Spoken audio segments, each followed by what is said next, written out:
L'actualité à Nancy et ailleurs.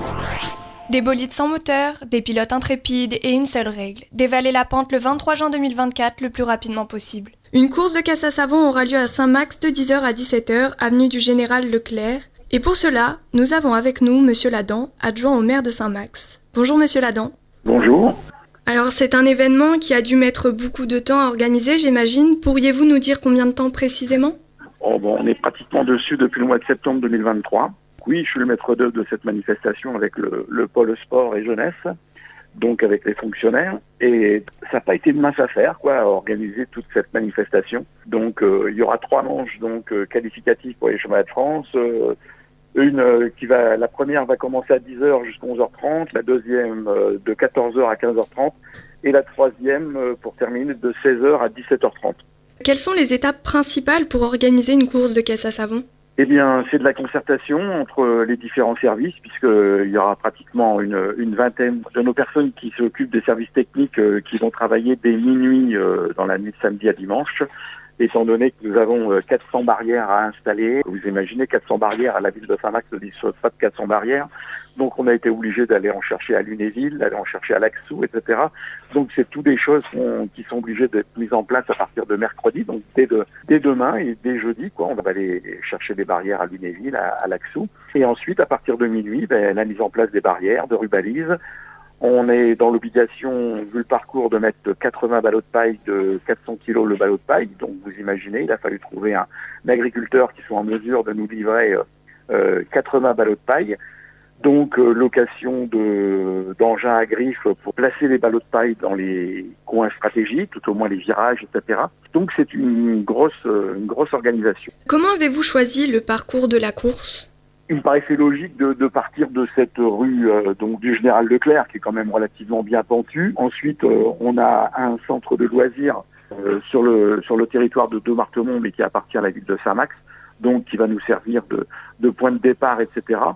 Et donc c'était vraiment avec le chemin stratégique et puis ensuite le virage qui tourne à gauche pour accéder à la rue du Général Leclerc, c'était vraiment le parcours idéal pour nous. Et quand on a présenté ça au mois de décembre au comité Colocasse, c'est-à-dire le comité régional des courses de caisse à savon, ils ont été enchantés du parcours. Y a-t-il des exigences spécifiques pour la construction des caisses à savon ? Bien sûr, il y a des exigences, on peut pas faire n'importe quoi. Et la différence qu'il y a entre le comité régional des courses de caisse à savon et ce que vous voyez à la télé sur l'équipe 21, donc l'équipe sportive, qui a un contrat avec Red Bull, c'est que là, les voitures, elles peuvent faire 10 mètres et puis elles sont désagrégées, etc. Là, c'est vraiment des gens qui ont l'habitude, entre le 1er mai et le 31 août, de faire une dizaine de courses de caisse à savon. Là, par exemple, ce dimanche, c'est Saint-Max. Le 14 juillet, c'est Bouxières-aux-Dames. Donc, c'est des gens qui sont habitués à faire ce genre de courses. Donc, on a plus de 100 pilotes qui ont l'habitude, une dizaine de fois dans l'année. Je le répète, entre le 1er mai et le 31 août. Donc, 40 enfants. Il y a 40 enfants qui vont parcourir, qui vont faire partie des 100 pilotes qui vont descendre. Et à côté de ça, on a 11 véhicules qu'on appelle, nous, véhicules folkloriques, qui ont été mis en œuvre soit par la ville de Saint-Max par rapport au nombre d'écoles que l'on a.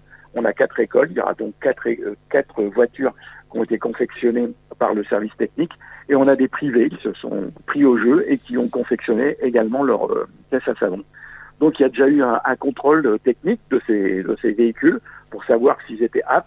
Pour l'instant, on en a refusé une, et on verra bien si en fonction de ce qu'il y avait à refaire, si la veille de la course, ils vont pouvoir concourir avec l'ensemble des autres véhicules. Quel est l'objectif principal de cet événement ? En réunion de conseil municipal, septembre 2023, monsieur le maire avait dit qu'il fallait réfléchir sur une manifestation, on va dire, populaire. La ville de Saint-Max depuis 2-3 ans, ne faisait plus ce genre de manifestation populaire. On a connu la fête du terroir, on a connu la fête de la patate, mais c'est des manifestations qui n'ont pas très bien marché au niveau de la ville de Saint-Max. Et puis donc j'ai eu l'idée de proposer à l'ensemble de l'équipe municipale d'organiser une course de caisse à savon Et puis c'est là qu'est parti le projet. On a pris contact avec le comité Colocas, le comité régional des courses de casse à savon, et puis ils ont été enchantés du parcours, et puis on est parti là-dessus. Et puis donc comme je disais tout à l'heure, depuis le mois de septembre, on travaille dessus d'arrache-pied avec l'équipe du pôle jeunesse, sport et animation.